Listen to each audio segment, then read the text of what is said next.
Social media, YouTube చూసే వాళ్లకు Shannu alias Shanmukh Jaswanth గురించి పరిచయం అక్కర్లేదు. వైవా అనే షార్ట్ ఫిలింతో నటుడిగా మొదలైన అతడు ఇప్పుడు సినిమాలో హీరోగా చేసేంత వరకు వచ్చాడు.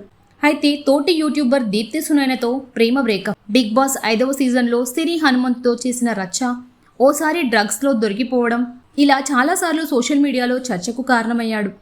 గత కొన్నేళ్లుగా పెద్దగా కనిపించిన షన్ను కొన్ని రోజుల క్రితం వైష్ణవి అనే అమ్మాయితో నిశ్చితార్థం చేసుకుని అందరికీ షాక్ ఇచ్చాడు. ఇప్పుడు ఓ యూట్యూబ్ ఛానల్కి ఇంటర్వ్యూ ఇచ్చిన షణ్ముఖ్ జశ్వంత్ గతంలో తనకు జరిగిన చేదు సంఘటనలు, బ్రేకప్, బిగ్ బాస్ అనుభవం, వైష్ణవితో ప్రేమ, నిశ్చితార్థం, ఇలా చాలా విషయాల గురించి మాట్లాడాడు. మిగతా వాటి సంగతేమో గానీ తనని తాను బెస్ట్ ఎక్స్ బాయ్ ఫ్రెండ్ అని చెప్పుకోవడం మాత్రం ఆసక్తికరంగా అనిపించింది. దీప్తి సునైనతో బ్రేకప్ తర్వాత నిజంగా బాధపడ్డారా అని యాంకర్ అడిగిన ప్రశ్నకు సమాధానమిస్తూ ఈ సంగతులు చెప్పుకొచ్చాడు. ఒక టీవీ షోకి వెళ్లకుండా ఉండాల్సిందని బిగ్ బాస్ గురించి పరోక్షంగా ప్రస్తావించాడు. అవును, బ్రేకప్ తర్వాత చాలా బాధపడ్డాను, కానీ ఆ అమ్మాయి గురించి కూడా ఆలోచించాను. నా వల్ల తనకు ఎవరికీ బ్యాడ్ నేమ్ రాకూడదని అనుకున్నాను. పరిస్థితిని అర్థం చేసుకుని ముందుకు నడిచాను. కానీ ఎందుకు బ్రేకప్ చెప్పావు, నాకు సమాధానం చెప్పు అని ఒత్తిడి చేయలేదు. చెప్పాలంటే నేను బెస్ట్ ఎక్స్ బాయ్ ఫ్రెండ్ని. బ్రేకప్ తర్వాత ఒకరిని కూడా టార్చర్ చేసింది లేదు, ఒక్కరిని కూడా ఇబ్బంది పెట్టింది లేదు.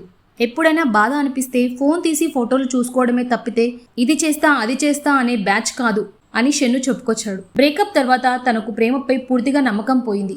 అలాంటి టైంలో తన జీవితంలోకి వైష్ణవి వచ్చిందని షన్ను చెప్పాడు. ఈమెకు చాలా దైవభక్తి, ఎప్పటికప్పుడు దేవాలయాలకు వెళ్తూనే ఉంటుంది.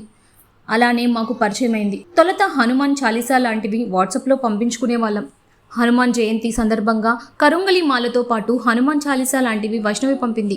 నేను కూడా రామకోటి లాంటివి శ్రీరామనవమి టైంకి పంపించాను. అలా స్నేహితులుగా ఉన్న వాళ్ళం కాస్త తర్వాత స్టేజ్కి వెళ్ళాం. అయితే ప్రేమ లాంటివి కాకుండా డైరెక్ట్గా వెళ్ళి ప్రపోజల్ పెట్టాను. నా గురించి అన్నీ తెలిసి కూడా వైష్ణవి వాళ్ళ అమ్మ ఒప్పుకోవడం గొప్ప విషయం. ఇక నా చేతిపై పచ్చబొట్టు గురించి వైష్ణవి చెప్పిన మాటలు నన్ను ఆశ్చర్యపరిచాయి. అది మీకో మెమొరీ, ఉంచాలనుకుంటే ఉంచుకోవచ్చు, లేదంటే ఎప్పుడు తీసేయాలన్నా సరే మీ ఇష్టం అని నాతో చెప్పింది. అది కాదండి, ఇలా మాట్లాడండి అని పిలవడం తప్పితే ఇప్పటి వరకు నన్ను షన్ను అని పిలవలేదు అని షన్ను తనకు కాబోయే భార్య వైష్ణవి గురించి చెప్పుకొచ్చాడు. ప్రస్తుతం హీరోగా ప్రేమకు నమస్కారం సినిమా చేస్తున్నాడు. త్వరలో పెళ్లి కూడా చేసుకోబోతున్నాడు.